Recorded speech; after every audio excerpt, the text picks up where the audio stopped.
మన ఫాలోయర్స్కి విజ్ఞప్తి చేస్తున్నా, దయచేసి ఇలాంటి వీడియోల్ని ఒక 100 మందికి షేర్ చేయండి ఒక్కొక్కళ్ళు. అలా అని సాయి బావటం వల్ల నాకేమన్నా నష్టమా అంటే, అల్లా ఈజ్ నథింగ్ బట్ శివ అని అర్థం చేసుకోవాలా. ఇది ఎవరికి చెప్తున్నారు? సిద్ధ గురువు ఏమి చెబుతాడో అదే వేదము. అంటే ప్రపంచ దేశాల్లో ఇప్పుడు దాకా నువ్వు తప్ప ఇంకో సిద్ధ గురువే లేడా? మరి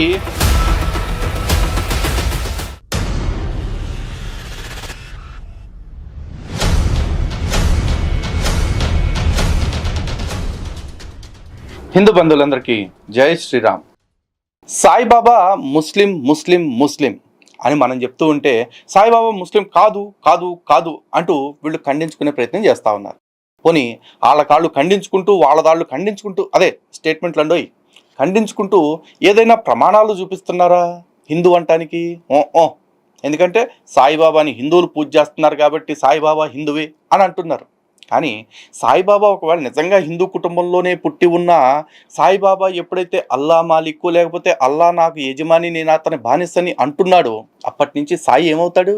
ఈరోజు భారతదేశంలో ఎవరైతే క్రైస్తవులుగా చెప్పబడుతున్న వాళ్ళు ఉన్నారో వాళ్ళలో అత్యధికులు హిందువులు కదా. హిందువులుగా పుట్టిన వాళ్ళు యేసుని నమ్ముకుంటే ఏ విధంగా క్రైస్తవులు అయిపోతున్నారో, హిందువుగా ఒకవేళ సాయి పుట్టి ఉన్నా, పుట్టలేదు, ఒకవేళ పుట్టి ఉన్నా ఎప్పుడైతే అల్లా మాలిక్ అన్నాడో అప్పటి నుంచి సాయి ముస్లిమే. ఇక్కడ క్లియర్గా ఇంత డీటెయిల్డ్గా అనిపిస్తూ ఉంటే దాన్ని వదిలిపెట్టేసి సాయి ఎక్కడో పత్రిలో పుట్టాడు, సాయి ఎక్కడో ఛత్రి పట్టుకుని తిరిగాడు, ఏంటికి ఇవన్నీ? పైగా సాయిని ఎవరైతే బ్రాహ్మణుడు అని చెప్పారో ఆ రమణానందే స్వయంగా సాయి గురించి ఏం చెప్తున్నాడు చూడండి. ఇక తిరుగులేనటువంటి గురువు వచ్చాడు. ఎవరైనా షిరిడి సాయిబాబా. ఎవరి సాయిబాబా అంటే గొప్ప సూఫీ యోగి. Here ends the matter. ఇక సాయి ముస్లిం అని చెప్పేశాడు. చూశారా? అదనమాట. అలా అని సాయి బావటం వల్ల నాకేమన్నా నష్టమా అంటే, నా ఒక్కడికే నష్టం కాదు, యావత్ హిందూ సమాజానికి నష్టం. కారణం ఏంటంటే ఈ రమణానంద సాయి భక్తి పేరుతోటి శిష్యులందరినీ దగ్గరికి తీసుకొచ్చి కూర్చోబెట్టుకుని అక్కడ వాళ్ళకి ఏం చెప్తూ ఉంటాడు? ఉదాహరణకి మీకు కొన్ని చూపిస్తాను, ఓపికగా చూడండి చివరిదాకా, వాస్తవాలు ఏంటో మీకే అర్థమైపోతాయి అన్నమాట. చూడండి, ఇది చూడండి, ఇబ్రహీం అదాం టీచింగ్స్. ప్రాపంచికంగా ఎంతటి నష్టం జరిగితే అంతటి దైవత్వాన్ని అల్లాహ్ ప్రసాదిస్తాడని ఇబ్రహీం అదాం ఎందుకన్నారు? సో రమణానంద గారు ఎవరి గురించి చెప్తున్నారు? ఇబ్రహీం అదాం అనే ఒక సూఫీ ప్రవక్త గురించి చెప్తున్నారు. ఎందుకు? Because his guru is a Sufi. చెప్పాడు కదా. కాబట్టి ఇబ్రహీం అదాం గురించి చెప్పి ఆగిపోయాడా? లేదు. ఆ తర్వాత తబ్రీజీ సూఫీ లోకానికి ఉపదేశించిన సాధనా మార్గం ఏమిటో తెలుసా? ఈ తబ్రీజీ సూఫీ అంటే ఎవరో అనే ప్రత్యేకంగా చెప్పక్కర్లేదు కదా. ఆ తర్వాత మహమ్మద్ ప్రవక్తకు దైవ దూతలతో ఉన్న సంబంధం ఏమిటో తెలుసా? ఏంటో మనం మాట్లాడదాం. ఆత్మ సాక్షాత్కారానికి ఇబ్రహీం ఇబ్న్ అదాం యోగి బోధించిన సాధనా మార్గం ఏమిటో తెలుసునా? తాజుద్దీన్ బాబా జీవితాన్ని మార్చేసిన సన్నివేశాలు ఇవే. ఈ తాజుద్దీన్ ఒక సూఫీయే. మళ్ళీ ఆ దర్గా కూడా ఉంది నాగపూర్లో. నేను దేవుడనని లోకానికి తెలిపిన ముస్లిం మహనీయుడు ఎవరు? ముస్లిముల్లో మహనీయులు ఎంత గొప్పగా ఉన్నారా? చూద్దాం. సూఫీ యోగుల గురించి చెప్పటం మహర్షి వారి సంకల్పమా లేక సాయి సంకల్పమా? మాలిక్ సూఫీ యోగి బోధించిన సాధనలు ఏమిటి? అల్ ఫజాయిల్ సూఫీ యోగి భగవంతుడు భావానికి ఎంతటి విలువిస్తాడో తెలుసునా అంట. ఫస్ట్ ఆఫ్ ఆల్ అసలు ఇస్లాంలో భగవంతుడు అనే కాన్సెప్ట్ లేదని తెలుసునా? సూఫియాన్ సూఫీ యోగి యొక్క అద్భుతమైన శక్తి. స్టోరీ ఆఫ్ హజరత్ రబియా అల్ బస్రీ. మహమ్మద్ ప్రవక్త డూల్సన్ సూఫీ యోగిని మాంసాహారం తినమని ఎందుకన్నాడు? ఎందుకంటే అతను తింటాడు కాబట్టి ఇతను కూడా తినమన్నాడు. ఎవరిని సూఫీ యోగి అంటారని డూల్సన్ చెప్పాడు. బిషర్ సూఫీ యోగి యొక్క జీవితం ఎంతటి అద్భుతమైనది. మొహమ్మద్ సూఫీ యోగులలాగా నేనే దేవుడనని ఎందుకు అనలేదు?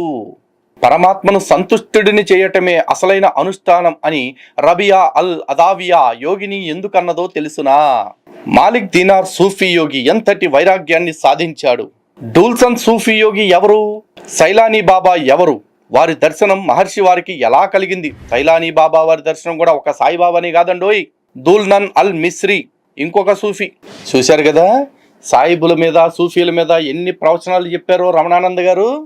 ఆయన ఏమంటారంటే ఇదంతా కూడా మత సామరస్యం కోసం చేశాను అంటారు. కానీ ఈయన ఇన్ని సామరస్యపూర్వక కబుర్లు కూడా ఎవరికి చెప్పారు? అక్కడ కూర్చున్న హిందువులకే చెప్పారు తప్ప అక్కడికి వచ్చిన ముసల్మానులు ఎవరైతే ఉంటారో వాళ్ళకి చెప్పలేరు.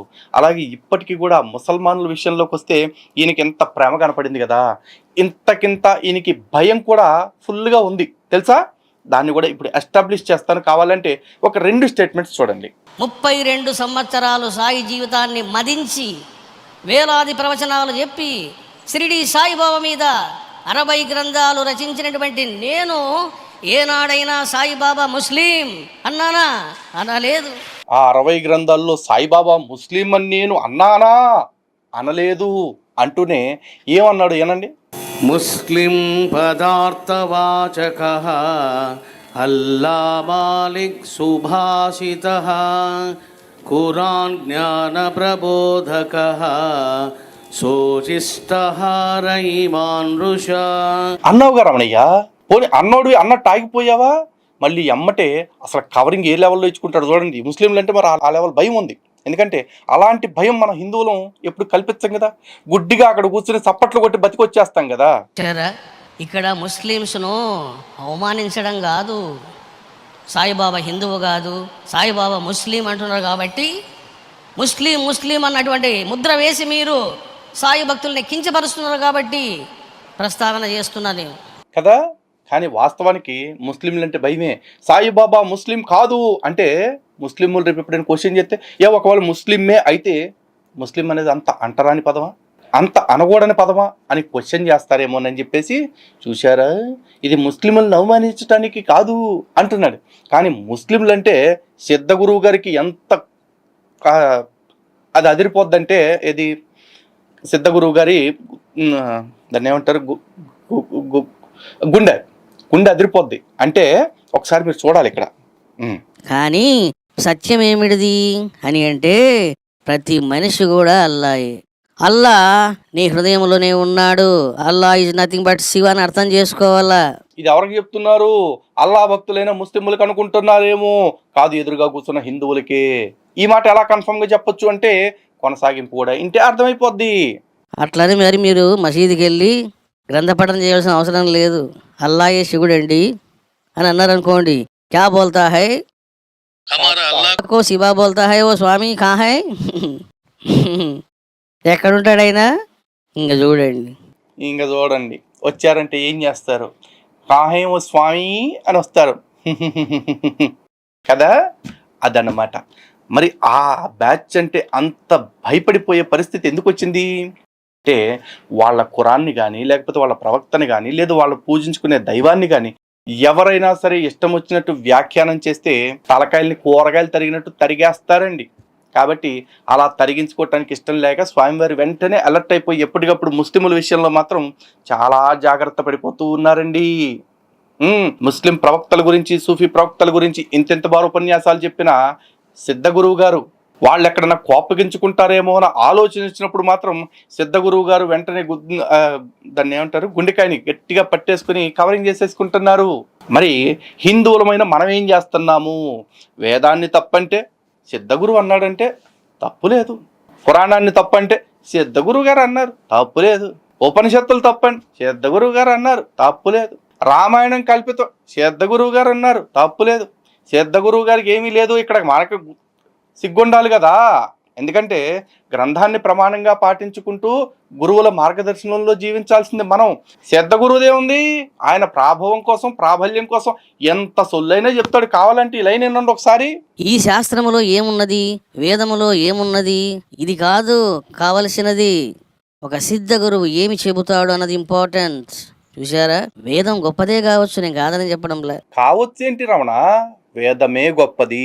వేదం వినా ఏది గొప్పది కాదు. వేదం తర్వాతే మిగతావన్నీ కూడా. శాస్త్రం గొప్పదే కావచ్చు, నేను కాదని చెప్పడం లేదు. కానీ సిద్ధ గురువు ఏమి చెబుతాడు అదే వేదము. దట్ ఈస్ రివైజ్డ్ వేదం. దట్ ఈస్ రివైజ్డ్ శాస్త్ర. అంటే ప్రపంచ దేశాల్లో ఇప్పుడు దాకా నువ్వు తప్ప ఇంకో సిద్ధ గురువే లేడా? మరి నీకు ముందు కూడా బోల్డ్ అంతమంది సిద్ధ గురువులు ఉంటే వాళ్ళందరూ వచ్చేసి వేదాన్ని పక్కన పడి శాస్త్రాన్ని పక్కన పడి అవన్నీ కూడా పనికిరానివి, అవన్నీ కూడా జస్ట్ ఋషులు దర్శించినవి మహర్షులు దర్శించినవే, కానీ సిద్ధ గురువులైన మేము చెప్పిందే ఇక నుంచి శాస్త్రము అని ఎవరు ఎందుకు చెప్పలా? ఫస్ట్ టైం అలాంటి దిక్కుమాలిన స్టేట్మెంట్ నీ దగ్గర నుంచి ఎందుకు వస్తా ఉంది? ఒకవేళ సిద్ధ గురువు చెప్పిందే శాస్త్రము అయితే తిరిగి నువ్వు వేదాల్లో ఉన్న విషయాల్ని ఎందుకు కొట్టేస్తున్నావు? వేదాల్ని ఎందుకు తిరిగి తప్పులు సరిచేశాను అంటూ ముద్రించావు? తిరిగి నీ ప్రవచనాల్లో తిరిగి నువ్వు మాట్లాడే మాటల్లో మళ్ళీ భగవద్గీత శ్లోకాలు ఉపనిషత్ వాక్యాలకు సంబంధించిన అర్థాలని ఎందుకు చెప్తున్నావు రమణ? కొత్తవి నువ్వు రాయొద్దా? నువ్వు రాసిన సిద్ధవేదం అని చెప్పేసి ఒకటి రాసి ప్రింట్ చేయి దమ్ముంటే, దాంట్లో నువ్వు చెప్పే ఏ వ్యాఖ్య కూడా గతంలో వచ్చిన ఏ హిందూ గ్రంథాల్లోనూ లేనిదై ఉండాలి. దమ్ముందా అలా రాసే దమ్ము?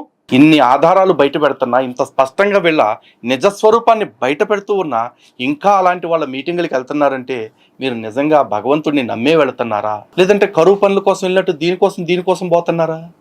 ఆలోచించుకోండి. అలాగే హిందూ సమాజం మొత్తానికి విజ్ఞప్తి చేస్తున్నా, హిందుత్వ వాదులకి విజ్ఞప్తి చేస్తున్నా, మన ఫాలోయర్స్కి విజ్ఞప్తి చేస్తున్నా, దయచేసి ఇలాంటి వీడియోల్ని ఒక 100 మందికి షేర్ చేయండి ఒక్కొక్కళ్ళు. ఎందుకంటే వీడు చెప్పాడు కాబట్టి ఈడు వీడియోలు నేను షేర్ చేసేది ఏంట్లే అని మీరు అనుకుంటే మీరు నాకు ద్రోహం చేసినట్టు అవ్వదు, హిందుత్వానికి ద్రోహం చేసినట్టు అవుతుంది. కారణం ఏంటంటే ఇంత ధైర్యంగా, ఇంత నిర్భీతిగా, ఇంత నిర్భయంగా ఇలాంటి వాళ్ళని ఎక్స్పోజ్ చేస్తూ ఎవరు పడితే వాళ్ళు మాట్లాడే వాళ్ళ మాటలను కూడా మీరు సమాజంలోకి తీసుకువెళ్ళకపోతే నష్టపోయేది మీరు నేను కాదు, యావత్ హిందూ సమాజం. అందుకని మీ అందరికీ విజ్ఞప్తి చేస్తూ ఉన్నాను. లేదు మీకు నా వీడియో షేర్ చేయటం ఇష్టం లేకపోతే సేమ్ కంటెంట్ను తీసుకుని లేదు దీనిలో ఏమైనా చిన్న మార్పులు చేసుకుంటానంటే చేసుకుని మళ్ళీ రీషూట్ చేసుకుని మీరే వీడియోలు చేయండి, నాకు ఎటువంటి అభ్యంతరమూ లేదు. అలాగే ఈ వీడియోని డౌన్లోడ్ చేసుకుని మీ ఛానల్స్లో కూడా పెట్టుకోండి. ఎటువంటి కాపీరైట్ స్ట్రైక్స్ కానీ కాపీరైట్ క్లెయిమ్స్ కానీ మా ఛానల్ నుంచి మేము చెయ్యము. కారణం సమాజానికి నిజం తెలియటం ముఖ్యం. నిజం తెలియాలి అనుకునే వాళ్ళు దీన్ని ప్రచారం చేయండి. నా వరకు నాకు నమ్మకం ఉంది, సత్యమేవ జయతే, ధర్మో రక్షతి రక్షితః. ఇదే నా నినాదం, ఇదే నా విధానం. ఇంకా ఇటువంటివి చాలా బయట పెట్టాల్సి ఉంది, బయట పెడతాను కూడా. జై శ్రీరామ్, భారత్ మాతకి జై.